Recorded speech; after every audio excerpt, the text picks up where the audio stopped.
In the blue corner, we have Kachava, a popular all-natural exotic nutrients and superfood shake. In the red corner, Rootana, complete nutrition, touting its natural plant-based ingredients and no sweetener credentials. Today, I'm going to put them head to head and see which one comes out tops. Fight!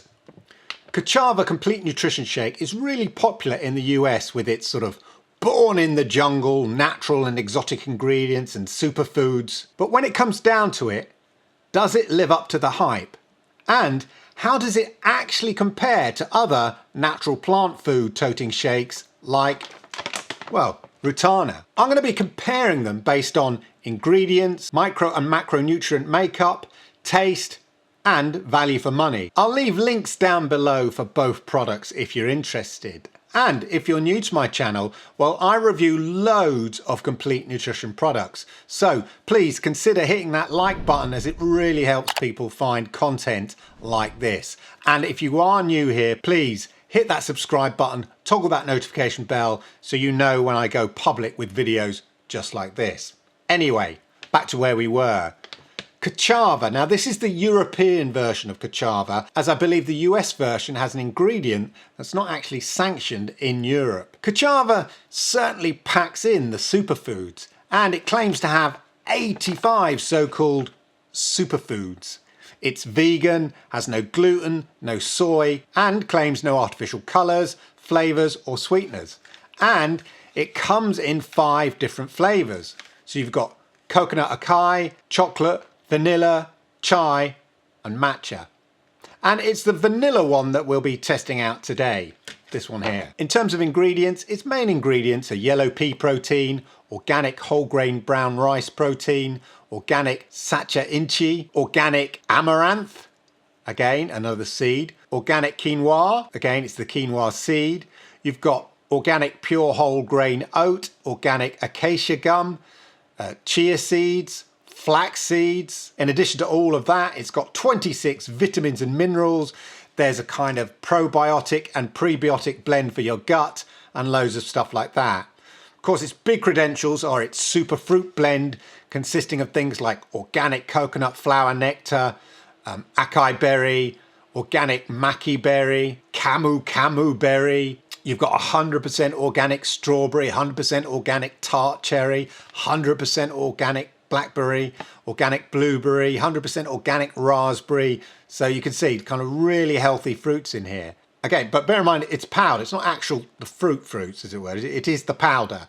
And in terms of super greens, you've got 100% beet, 100% organic carrot, 100% spinach, broccoli, tomato, kale and cabbage. Then there's sort of organic parsley leaf, Brussels sprouts. There's 100% organic green pepper and 100% cucumber, organic celery, garlic, green onion, cauliflower, asparagus, chlorella. So a big vegetable blend. As for sweeteners, because they all have a sweet taste, Kachava uses stevia. I think it's in natural form, like natural stevia, but it's a bit unclear. We'll come to that later. And that's only in Europe though. So I have the European version here. In the US, where I know Kachava sells really well, it uses Lohan fruit extract. So that's like moon fruit, I think. And there's a bit of coconut sugar in the fruit blend. Now it's worth noting that in Europe, Lohan fruit is considered novel food. That's how they describe it. And it's not actually approved by the European Food Safety Authority. While the fruit itself is natural, the sweetener made from it does go through a significant amount of processing to isolate the sweet compounds called, and again, I looked this up, mogrosides, or is it mogrosides? Mogrosides. Anyway, the point is, it takes a bit of effort to kind of extract the sweet compounds. Some critics argue that because of this, monk fruit sweeteners should not be considered natural. Some people also find that monk fruit, it's the other name for Lohan fruit, monk fruit sweeteners have an aftertaste, which can be a downside if you're using it as a substitute for sugar, in the same way that aspartame and stevia and stuff tend to have an aftertaste. It's that old aftertaste problem, but more on that later. Kachava delivers all these ingredients in a 250 calorie serving, which to me seems more of a snack or low calorie diet level. Again, something I'll come back to throughout this video. Rootana, on the other hand, keeps it simple. Rootana is all about that natural plant-based and natural sweetened blend and claims to be extensively researched and developed to provide a perfectly balanced, high-protein vegan meal. Unlike other shakes, Rootana doesn't contain artificial sweeteners, stevia, natural or not, doesn't have any stevia at all, sucralose or refined carbohydrates. Now, in fairness, in terms of ingredients, there is significantly less in Rootana. But, as I said, Rootana just keeps it simple. You've got oat flour powder, pea protein isolate, coconut sugar, golden milled flaxseed, sunflower seed oil, sunflower and lecithin, potassium chloride, magnesium phosphate. Those are kind of glorified versions of salt. Sometimes they're used as a replacement of salt. And of course it's got salt as well. It also has 27 vitamins and minerals. So that's one up on the Kachava. It comes in 2 flavors. The original version here, which I'll be having today, and a chocolate version. And I think in the US you also get a vanilla version. Anyway, so that's the ingredients of both. And yes, I'd say Kachava has a far greater range of exciting ingredients, especially in terms of so-called superfoods and its adaptogen blend with things like maca root. So I think overall in terms of ingredients, I'm going to give Kachava the win on this one, just based on the sheer variety of ingredients that they pack in here. But what of the macro and micronutrient balance? This is really important, as a healthy meal should provide the perfect balance of proteins, carbs, fat and fibre. It shouldn't be too protein based or lacking in fibre, as all those elements are essential for a rounded and healthy meal. Now, Rootana actually provides a split on its website. It's 7 to 9 grams of fibre, 20 to 21 grams of protein, 14 to 16 grams of healthy fats, and 43 to 44 grams of carbs. Complex carbs are important, as carbohydrates are the body's preferred fuel source. Complex carbohydrates provide slow releasing energy throughout the day, and the higher the fibre content of your carb sources, the more sustained your energy levels will be. So that's why Rootana uses oats for the majority of its carbs, which are well known for their low GI score and their slow energy release. And of course, fibre is crucial for a healthy gut. You know, got to be regular. Looking at Kachava, you're getting 6 grams of fibre, 25 grams of protein, so a little bit more than that, just not much, 7 grams of fat and 24 grams of carbs. So there's significantly less carbs and healthy fats in the Kachava. And you need those carbs for that sustained energy release. And it probably feeds into why there are significantly less calories in Kachava. So it arguably doesn't meet the requirements of a full standard meal.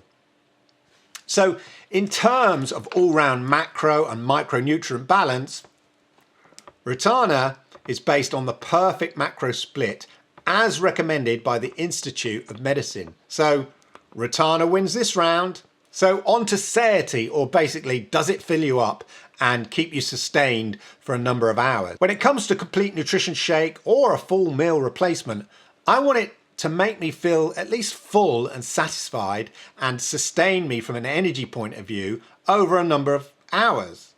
If you're out and about, you don't necessarily want to be stopping to refuel every couple of hours. So with its increased complex carbs and overall calorie intake in one single drink, I find that Rootana does keep me more satisfied and sustained over a longer period of time than, say, Kachava, again with its 250 calories and lack of carbs. Kachava doesn't really cut it for me from that point of view. It doesn't really fill me up for a longer period of time. So Rootana wins that one. Sweeteners. Okay. Now, this is going to be contentious. Kachava claims to have no artificial sweetener and low-hand fruit extract in the US version and stevia in the European version.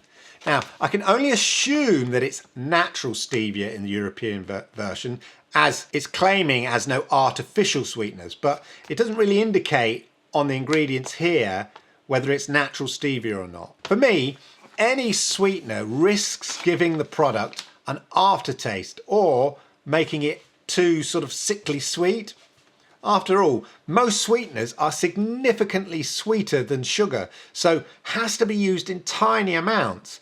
And that's kind of hard to sort of measure or kind of set out. So getting the balance right is absolutely crucial. My biggest complaint with a lot of complete nutrition products tends to be the impact the sweetener has on the taste. There are some well-known meal replacement products and complete nutrition products out there that for me, I just can't have a lot of the time because the sweetener, the aftertaste, just ruins it for me, however healthy they may be. I want my healthy complete nutrition product to taste good. The makers of Rootana, on the other hand, have made a bold step and have completely avoided the use of artificial sweeteners, or in fact any kind of sweetener, or even natural stevia, by opting for coconut sugar. Now, I do get a lot of comments on this, and it's deemed to be a bit controversial as it's a sugar.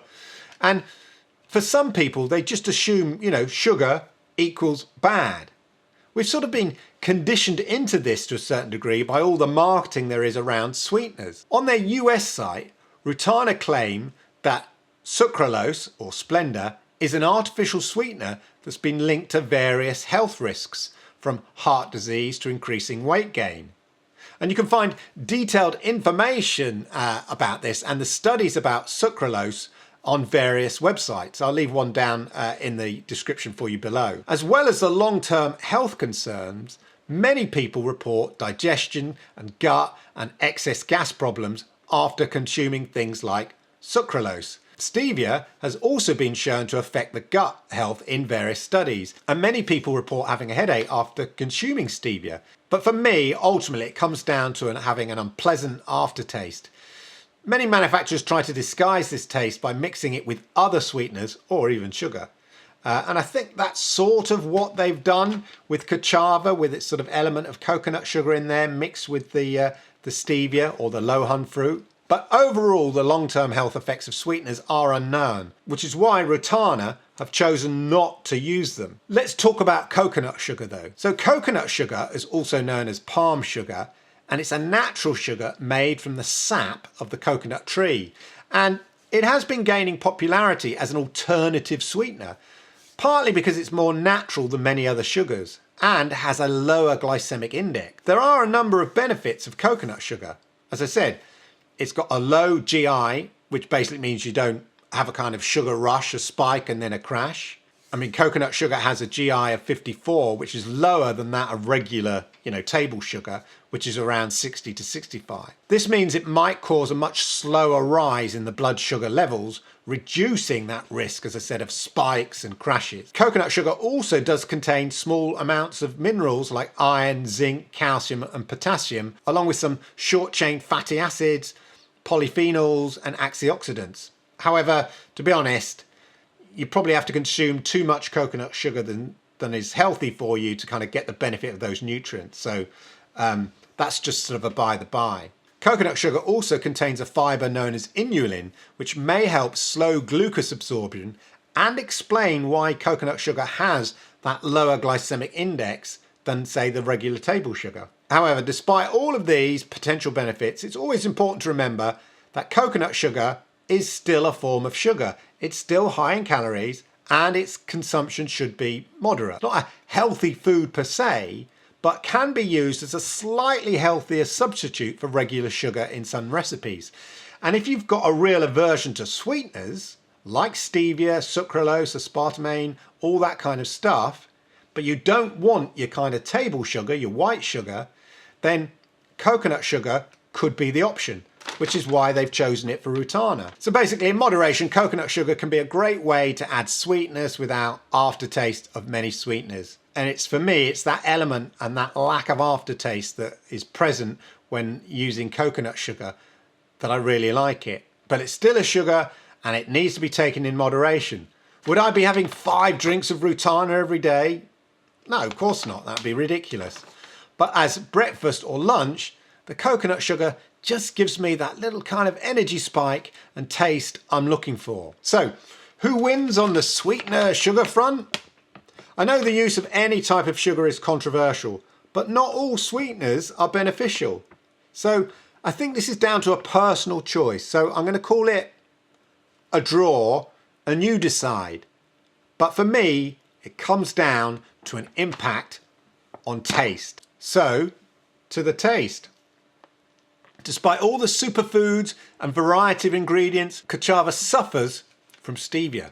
I mean, it's okay, and I do enjoy it a lot more than some other products, but that stevia aftertaste, especially in the European version, I can't account for the US version, but in the European version is definitely there. You know, that artificial sweet taste. You can't get away with it, whether the stevia is natural or not. With those sorts of sweeteners, it just feels like a fake sweetener. It just doesn't feel, I don't know, there's something a bit chemically about it in its taste. I mean, it's all right. Other than that, I think, you know, the taste is quite nice. It's a nice vanilla. It's not too vanilla-y and it's very pleasant. But when going head to head with Rootana, for me, Rootana wins it.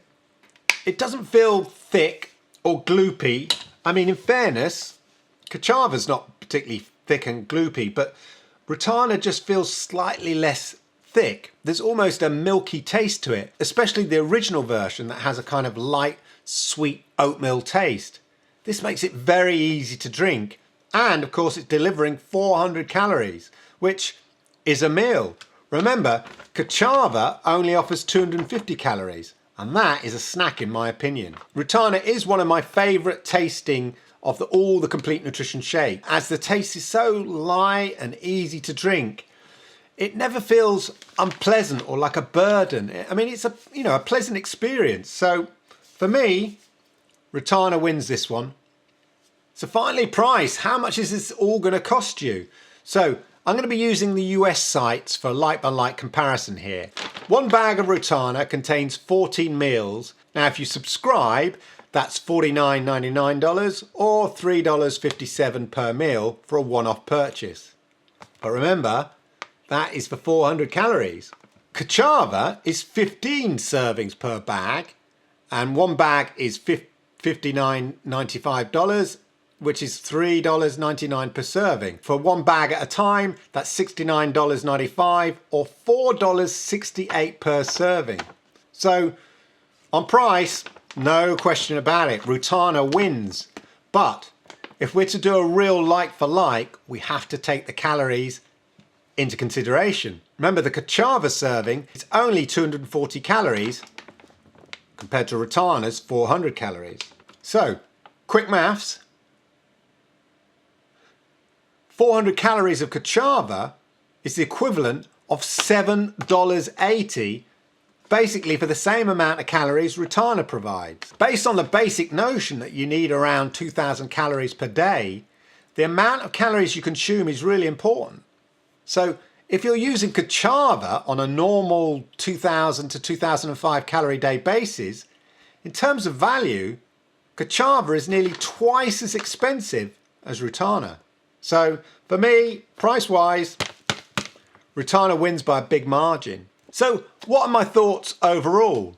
I mean, I love the idea of all the superfoods and adaptogen ingredients in Kachava. It all sounds like super healthy, and to be honest, I think it is. Despite all those superfoods, still just 26 vitamins and minerals, whether they're coming from the superfoods or a vitamin mineral mix. And for me, Kachava's more snack level. Yes, if you're doing a calorie deficit based diet, then I'd say, yeah, it's a healthy meal for that and has loads of benefits. But no calorie deficient based diet is sustainable. I mean, once you've hit the target weight you're going for with that diet, using calorie deficit, you're going to get to a place where you need to be eating a standard 2,000 to 2,500 calories a day. And be sure that those calories are providing the right macronutrient split. So for everyday use, Rootana is my go-to. If I use Kachava, then it's maybe more of a snack. And in terms of regular use on a day-to-day basis, then yeah, Rootana offers significantly more value. So there you go. I hope you found that interesting. I hope you found it useful. I'd like to hear your comments down below whether you want me to do more comparisons like this on this kind of detailed level. And if you've enjoyed the video, then make sure you hit the likes, because I like it, YouTube likes it, and it helps people like you find amazing content just like this. Oh yeah, and if you are new here, arigato gozaimasu, do me the massive favor, hit that subscribe button, toggle that notification bell, and that way you'll know when I go live with content just like this. And if you're interested in more complete nutrition videos just like this, then may I recommend you check out these videos right here. I think you'll find them super interesting. These ones here. Thanks for watching.